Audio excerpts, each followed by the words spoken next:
This time they say they're talking fundamental principles with a view to a two-state solution. But as Israel's Prime Minister Olmert meets Palestinian President Abbas, what are those principles? What have they agreed to? This is Inside Story.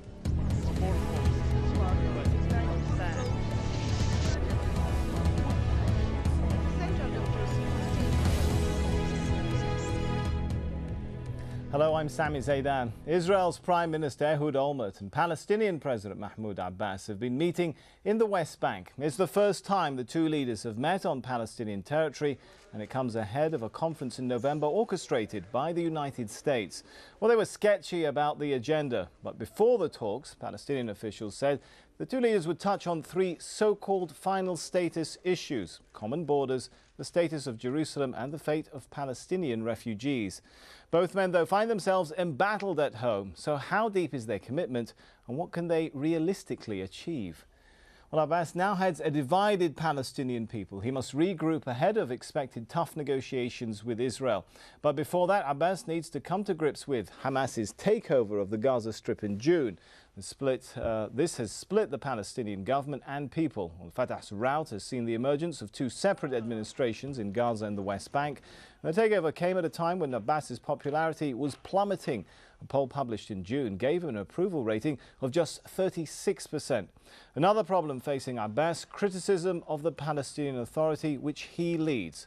Many Palestinians consider the PA to be corrupt and incapable of delivering vital services to the Palestinians. Well, for his part, Ehud Olmert remains in a weak position at home. He's still reeling from the political fallout from Israel's war in Lebanon last year. A government-appointed committee launched an investigation into the way the war was conducted, and the Vinograd report was published. High-level resignations followed. Olmert and his government faced deep embarrassment and heavy criticism. Following the war, some polls showed that 63% of Israelis wanted Olmert to resign as prime minister. And earlier this year, Olmert faced another investigation, this time for alleged corrupt practices during his tenure as finance minister. Well, some polls suggest that no more than 16% of Israelis still support him. Well, the talks in Jericho weren't expected to deliver any fine detail, and of course it goes without saying there are many crucial sticking points to be overcome. And it's unclear whether Olmert has the standing to make big concessions on issues like uprooting Jewish settlements in the West Bank. It's uncertain how Abbas can deliver on any deal given his split with Hamas, now in firm control of Gaza. And topping it all, basic fundamentals like where borders would be drawn and how Jerusalem would be divided are still a very long way from being hammered out. Well, joining our discussion today, our guest in Ramallah, Hanan Ashrawi, founder and Secretary General of the Palestinian Initiative for the Promotion of Global Dialogue and Democracy. In Tel Aviv, Gidi Greenstein, President and founder of the Reut Institute. And in Washington, D.C., Mark Perry, Director of Conflicts Forum and author of several books. If I could start perhaps with Gidi. I just want to read a quote to you which was by the Israeli Prime Minister Ehud Olmert as he went into those talks with the Palestinian leader, saying, "I came here in order to discuss with you the fundamental issues outstanding between Israel and the Palestinian Authority, hoping that this will lead us soon into negotiations about the creation of a Palestinian state." Well, listening to that, he's talking about a Palestinian state soon. Doesn't sound like they actually discussed it in this meeting, does it? I'm sorry? I'm saying that it doesn't, listening to what Ehud Olmert said, it doesn't sound like they actually got into discussing final status issues, the establishment of a Palestinian state in this meeting. It is unlikely that they started discussing final status issues in this meeting, but it is very important to understand that it is a vital Israeli interest to end the control over the Palestinian population. This is an interest that has guided Israeli governments in the last decade, and there is a consistent attempt by the Israeli side, okay, so sorry to interrupt you, by the Israeli public, to end the control. What did they discuss? What was the point of this meeting then? The point of this meeting right now is to outline the path forward, the parameters for progress towards the November conference that is organized by the Americans. I believe that the Israeli side, as well as the Palestinians, is faced with a very critical question, and that is, should they set the achievement of agreed principles as the benchmark for convening the conference? This is a very high objective to set, And if the parties fail in agreeing on principles for permanent status, we may be unable to hold the conference in November. So the debate or the dilemma right now is how high should we set the bar for the conference in November? All right, if I could take that point perhaps to Hanan Ashrawi, who joins us from Ramallah. Do we really need another statement of principles? Some would say, didn't we have that in the Oslo Accord? You're absolutely right. We did have a declaration of principles, and unfortunately that had a built-in flaw of phases and prolongation, and then putting the Palestinians on probation and so on, and postponing permanent status issues until Israel unilaterally prejudged them.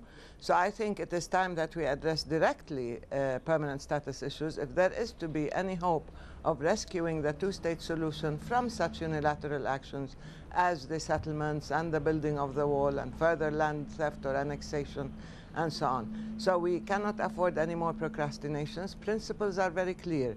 The principles are the inadmissibility of the acquisition of territory by war. The two-state solution is still a viable solution, albeit very thinly and precariously. And we need to be able to move from there to build the Palestinian state, not as a virtual reality, but as a concrete reality with a very clear territorial dimension, and of course with Jerusalem as its capital. Sorry to interrupt you. Before we go into a demographic solution. We'll get more into some of those details. I'd like to go to Mark Perry and ask the question of, are we moving backwards? Perhaps the one thing that seems to be coming out of both of our guests from Tel Aviv and Ramallah is that there seems to be more discussions on principles which one might assume were already agreed to a while ago. Well, if we all know what the principles are, and we all know what needs to be done, and we all know that settlements have to cease and there has to be a permanent solution, why did we have the meeting in Jericho? And I think the answer to that question is very simple. Ehud Olmert came to Jericho and to meet with Mahmoud Abbas in order to give him the legitimacy that he doesn't have. This is a president who's running an emergency government in Ramallah that is increasingly weak and increasingly unpopular. He's meeting with a prime minister from Israel that's increasingly unpopular and increasingly weak, and neither man can deliver on any kind of permanent settlement. I mean, just think, 8 years ago we had very popular national leaders in both countries, in Israel, Ehud Olmert, and in the Palestinian Authority, Yasser Arafat, and neither of them could deliver. So what are the prospects really that somehow this Jericho meeting between a weak prime minister and an emergency government and an increasingly weak Palestinian president is going to succeed? I think this meeting was simply a photo opportunity, very unfortunate. Well, that's a good point. Let's go back to Gidi in Tel Aviv. Can Ehud Olmert achieve what Ehud Barak failed to achieve?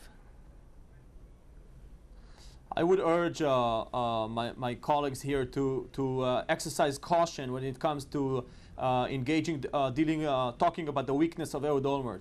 Ehud Olmert leads a very, very stable coalition, one of the most stable coalitions we've seen in the last decade. But he does have very low approval ratings, majority. Doesn't he, Gidi? I mean, you wouldn't deny that. I mean, so does George Bush, and so does George Bush.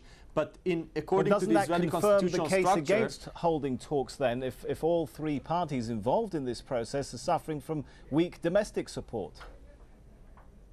all that I'm saying is that there is a very fundamental difference between Mahmoud Abbas and Ehud Olmert. Ehud Olmert needs the approval in the Knesset. In the Knesset, there is a solid center-left coalition in favor of a new arrangement in the West Bank. Mahmoud Abbas has a commitment to go back to the Palestinian public and to for a referendum in order to approve an agreement, and that's a very different political process of approval. So I would urge caution. I would urge everyone to be cautious about overstating Ehud Olmert's weakness. We're looking at a very able politician here that has been able to withstand major political crises. I just want to add one more principle to the principles that Mrs. Ashrawi had just mentioned, and that is the acceptance of Israel as a state that embodies the right of the Jewish people for self-determination. This is a principle that to date has been rejected by the Palestinian national movement, and in many respects that rejection stands at the foundation of the failure of the political process in the 90s. So if there has been a shift on the Palestinian side, I believe this is a very important progress towards the ability of reaching an agreement. All right, let's go to Hanan Ashrawi. Let's talk about the Palestinian president's domestic position too. He's in a pretty weak position. Isn't he a position right now to negotiate and strike deals with Israel? And as Gidi was pointing out, I mean, Israel for sure is going to ask for security guarantees. Is he in a position to provide those when he doesn't control all of the Palestinian territories, let alone factions at this point? Well, first of all, I really am tired of the cliche that President Abbas is weak. And I also, excuse me, Mark, but I resent your statement that Olmert is trying to give Abbas legitimacy by meeting with him. The legitimacy of President Abbas comes from having been elected. And he was elected in free and fair elections as president, and he represents all the Palestinian people. The fact that Hamas in the Gaza Strip resorted to violence in a violent and illegal takeover of Palestinian institutions does not mean that Abbas's legitimacy has been diminished. But on the ground, sorry, Hanan, on the ground, he doesn't control Gaza anymore, does he? I mean, that is a factor that surely... Well, that is precisely the issue. I mean, we're not talking about security control now, we're talking about legitimacy. You can have a military takeover here and there, yes, that's true, but it doesn't mean that Hamas is strong or Abbas is weak. We are talking here about a person who has been mandated to negotiate. He still is head of the PLO. He still has been mandated, even lately with the prisoners' document and even with the Mecca agreement and with all the accords, and Hamas does not even deny this. He is the political address. He is the one who can negotiate on behalf of all the Palestinians, and he will bring back whatever agreements they arrive for a national referendum. But we hope that between now and November, or between now and when the time is right for concluding agreements, and we hope that it will be soon, because we cannot afford loss of more land and loss of more confidence and faith in the peace process.